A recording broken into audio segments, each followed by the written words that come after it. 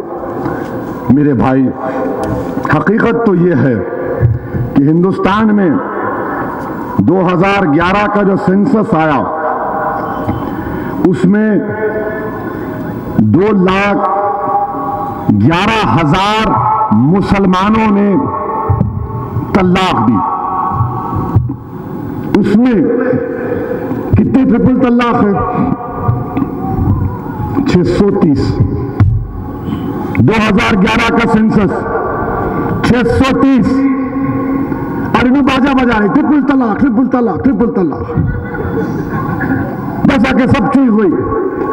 میں آج بھی کہہ رہا ہوں مسٹر مودی، اگر آپ مسلم عورتوں سے ہمدردی رکھتے تو آپ چلیے، ہم آپ سے مطالبہ کر رہے ہیں کہ مسلمان کی آبادی 14%، آپ 7% پاپولیشن کو مسلم خواتین کو ریزرویشن دے دو.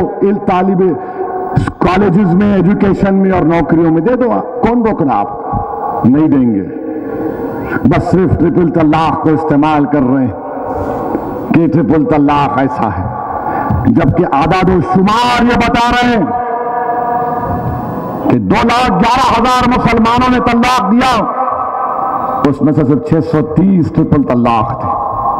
یقیناً میں کہہ رہا ہوں، آپ لوگ گواہ ہیں کہ میری جتنی سیاسی زندگی ہے، میں نے ہمیشہ آپ کے درمیان میں کھڑے ہو کر آپ سے التجا کی، درخواست کی، بھیک مانگا کہ معاشرے کی برائیوں کا خاتمہ کرو، اپنی بیویوں کی عزت کرو، ان کو مقام دو، ان کو مقام دو، ان سے انصاف کرو.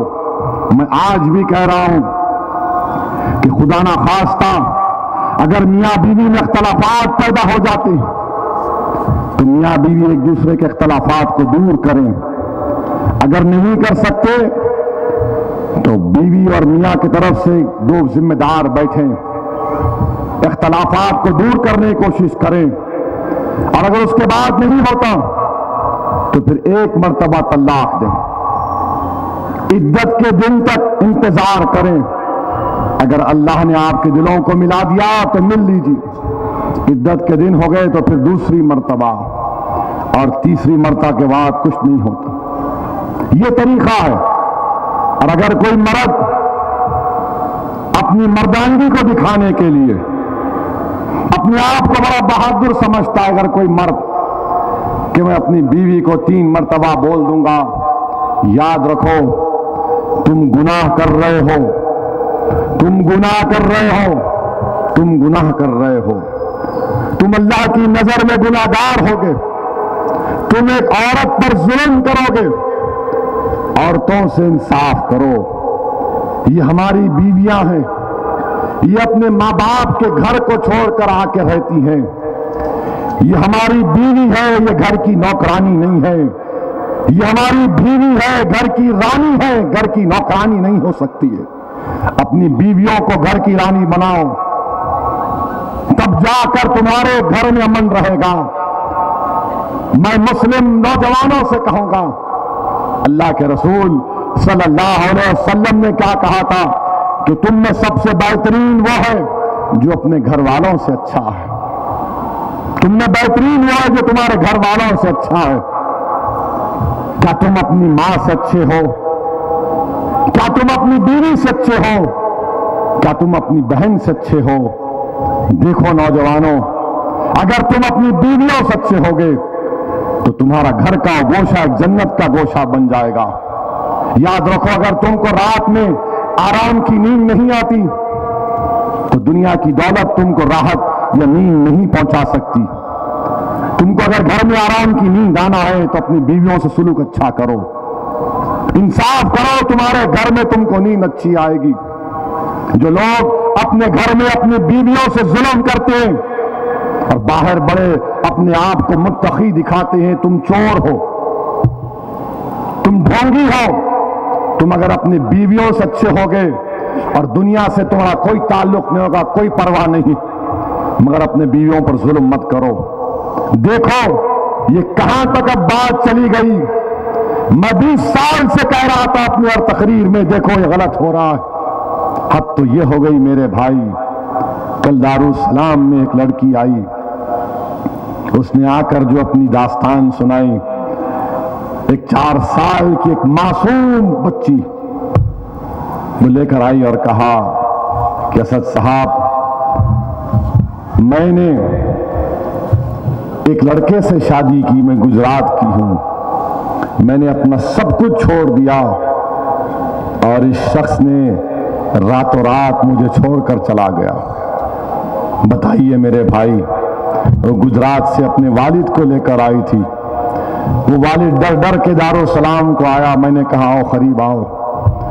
میں نے مقامی کاماریڈی کے ایس پی سے بات کی، وہاں کے ایس پی ایک لیڈی ہے، ان کو فون دیا کہ میڈم ذرا اس لڑکی سے بات کرو۔ وہ لڑکی اتنا روئی اور کہی اسد صاحب، پہلی مرتبہ کسی نے ہم سے اچھی طرح بات کی، بتاؤ میرے بھائی کیا اللہ کے پاس تم جواب دو گے جب حشر کا میدان ہوگا، حساب کتاب ہوگا، رائے برابر تنکے کا حساب جب اللہ لینے پر آ جائے گا، اور وہ عورت کھڑے ہو کر کہے گی یا اللہ، یہ جو شخص ہے اس نے مجھے دوبھری دنیا میں چھوڑ کر چلا گیا، مجھے چھوڑ کر چلا گیا، ایک بیٹی کو چھوڑ کر چلا گیا، تم آج دنیا میں تم اس کو چھوڑ کر بھاگ رہے ہو، مگر کل اللہ کے دربار میں تم نہیں بھاگ سکو گے، تم نہیں بھاگ سکو گے۔ یاد رکھو، تم کو اپنے اعمال کا جواب دینا پڑے گا۔ نوجوانوں، میں تم سے بھیک مانگ رہا ہوں، اپنی بیویوں سے اچھا سلوک کرو، اپنی بیویوں سے محبت کرو۔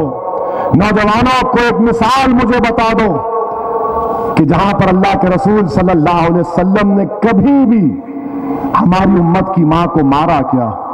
ایک مثال بتاؤ، ایک مثال بتاؤ۔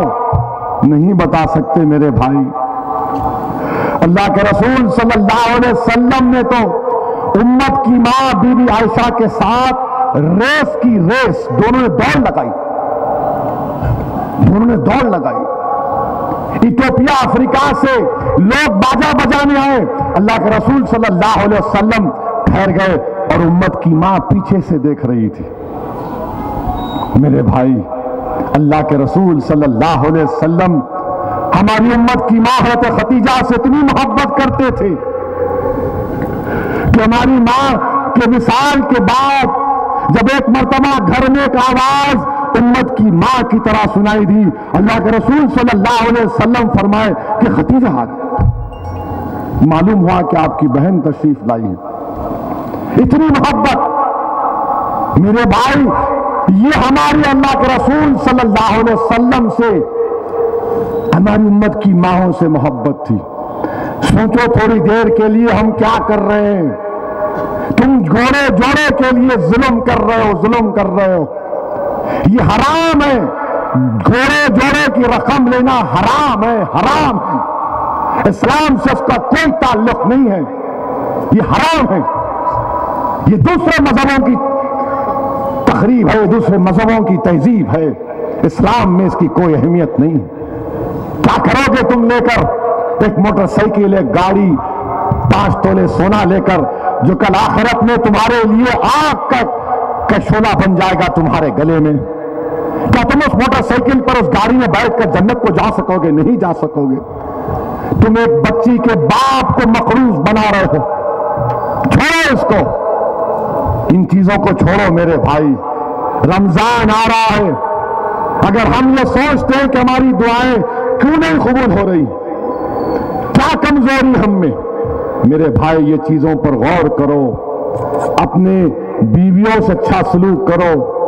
اور میں وارننگ دے رہا ہوں تلنگانہ کے پورے قاضیوں کو، قاضی صاحب اگر تم یا پھر تمہارے نائب قاضی اگر اس طرح کی شادیاں کریں گے تو یاد رکھو حیدرآباد کی روڈ پہ تم کو چلنے نہیں دوں گا میں انشاءاللہ تعالی. اور اگر کوئی قاضی ایسا کرتا ہے تو آ کے بتاؤ ہم کو, آپ بتاؤ ہم کو, اس کا پرمیشن کینسل کرائیں گے اس قاضی کا. سب سے بڑے گناہگار یہ لوگ ہیں جو اس طرح کی حرکتیں کرتے ہیں.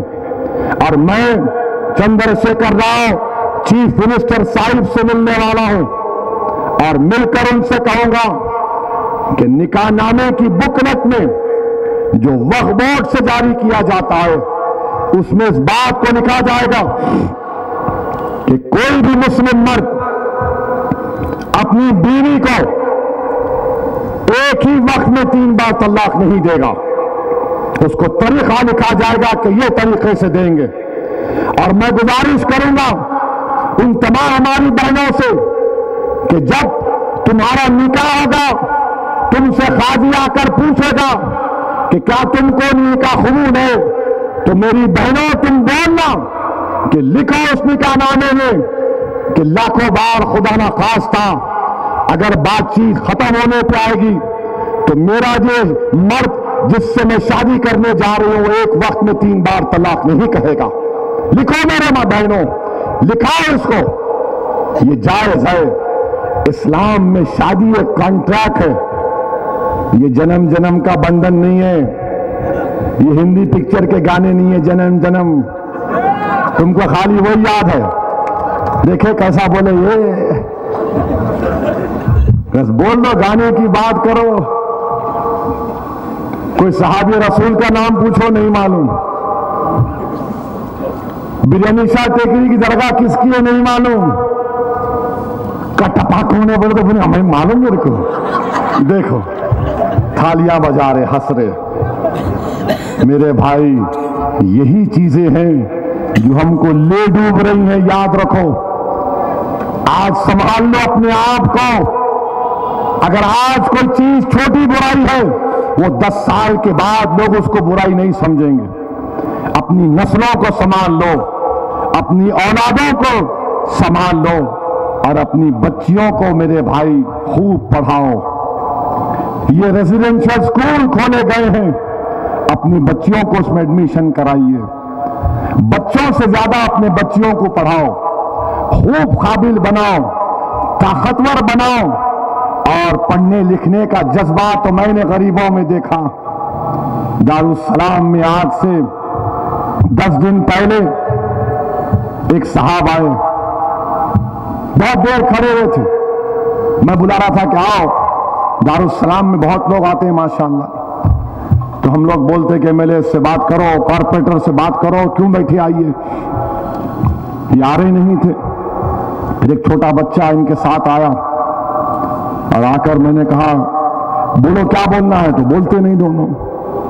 پھر یہ چھوٹا بچہ جس کی عمر 10 یا 11 سال کی تھی, پاشا 11 سال کی تھی, وہ بولا کہ میرے ماں باپ کو بولنا نہیں آتا ہے, گنگے ہیں. میں نے کہا ٹھیک ہے تم بولو. بولے کہ ہمارے ابا کو آٹو ہونا.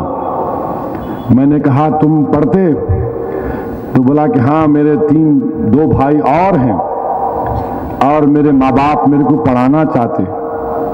میں پوچھا ان کے ماں باپ سے کہ تم اپنے بچوں کو پڑھانا چاہتے؟ یہ بچہ وہ زبان ہوتی ہے ان کی ایسی سائن لینگویج سے پوچھا تو دونوں نے کہا کہ ہاں ہم پڑھانا چاہتے.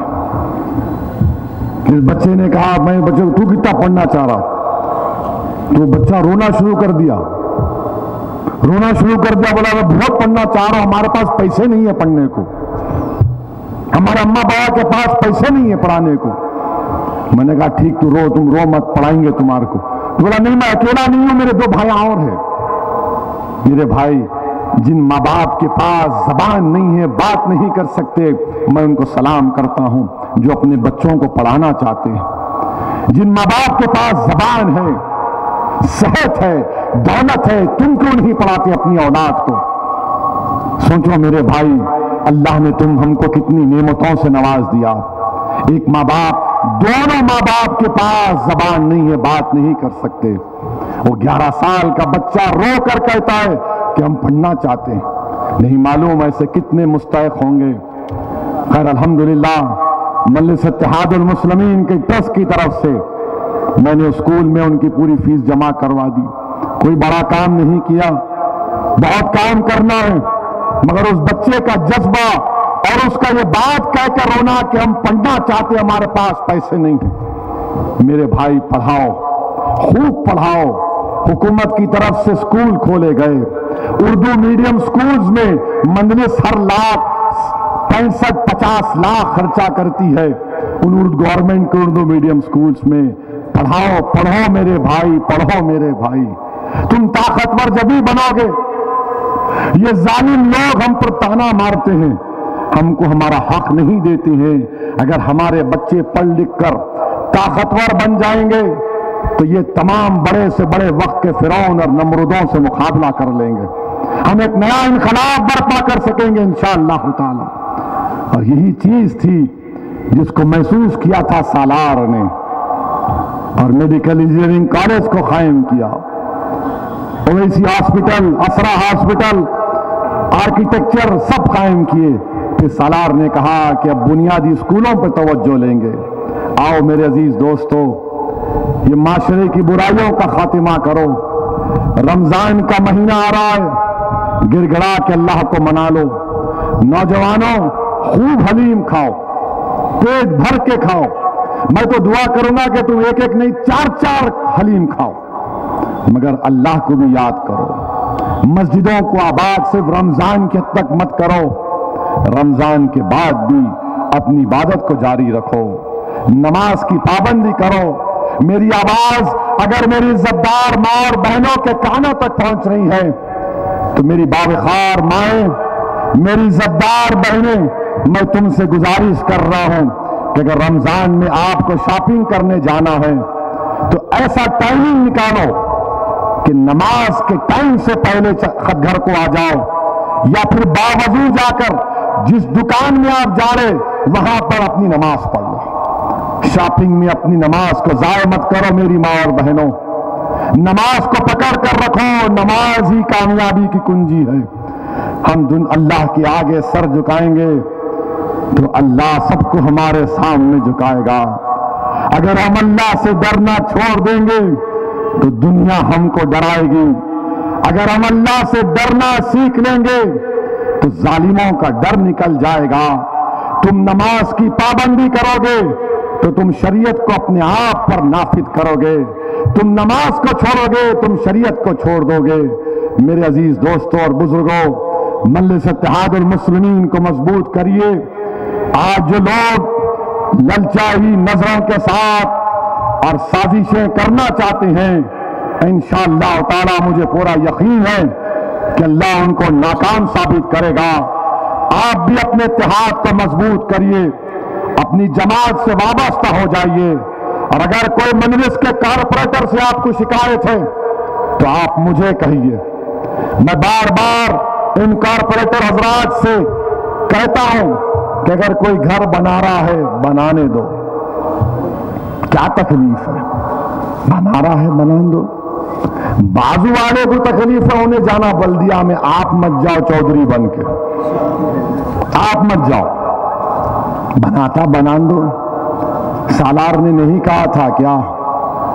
اور انہی کی محنت، وہ بزرگوں کی محنت کے نتیجے میں جب مجلس کے عظیم قائدین نے کہا تھا کہ اللہ کی زمین پہ عبداللہ کا قبضہ. یاد رکھو، بڑی محنت اور جستجو اور قربانیوں کے بعد یہ جماعت کو آج مقام ملا. میں ہرگز کسی بھی مجلس کے قائدین کو یا اراکین بلدیہ کو اجازت نہیں دوں گا کہ مرحوم قائدین کی محنتوں کو رائگاں جانے نہیں دیا جائے گا. جب تک میں زندہ ہوں، جب تک اللہ مجھے اس مقام پر رکھے گا. میں نے اس دن بھی کہا تھا جس دن تم نے میرے کندھوں پر یہ بڑی ذمہ داری میرے کمزور کندھوں پر رکھی تھی. میں آج بھی کہہ رہا ہوں کہ جو کمزور ہے وہ میری آنکھوں میں مضبوط ہے. جو قوم کا قائد ہے، فاروق اعظم نے کہا تھا، وہ قوم کا خادم ہے. جو قوم کا سردار ہے وہ قوم کا خادم ہے. کوئی MP ہے, کوئی MLA ہے تو کارپوریٹر ہے, نہیں ہے, ہم خادم ہیں. اور خادم کا کام سرداروں کی خدمت کرنا, ان کو تکلیف دینا نہیں ہے. آپ بلا جھجک بتائیے میرے کو, مجلس کے دفتر کو آئیے, آپ آتے ہیں, اور ہمارا بھی کام ہے کہ ہم ان تمام مسائل کو حل کریں. الحمدللہ تمام اراکین محنت کر رہے ہیں. میں جانتا ہوں پانی کی قلت ہے, میں جانتا ہوں کہ یہ جھاڑو دینے والوں کا اضافہ کرنا ہے, حکومت سے ہم نمائندگی کی, اس میں اضافہ ہوگا. روڈوں کا کام ہے, انشاءاللہ تعالی مجلس اس کو پورا کرائے گی. آپ جماعت سے وابستہ رہیے, مجلس کو مضبوط کرتے رہیے. یہ ہماری پہچان جو ساری دنیا میں ایک یکساں ہے, جو منفرد ہے, جو آج دنیا کے کونے کونے میں سرزمین دکن کے اتحاد کی مثالیں دی جاتی ہیں. میں اللہ سے دست دعا ہوں کہ پروردگار رحمت العالمین کے صدقے میں ہمارے اتحاد کو مضبوط کر دے, ہماری جماعت کو اور مضبوط کر دے. اور اللہ تو اپنے کرم سے, اپنے فضل سے ان تمام مخالفین اور وقت کے نمرود اور فرعونوں کو شکست دے کر حق کو کامیاب کر دے, مجلس کو کامیاب کر دے. شکریہ. وآخر الدعوان الحمدللہ رب العالمین.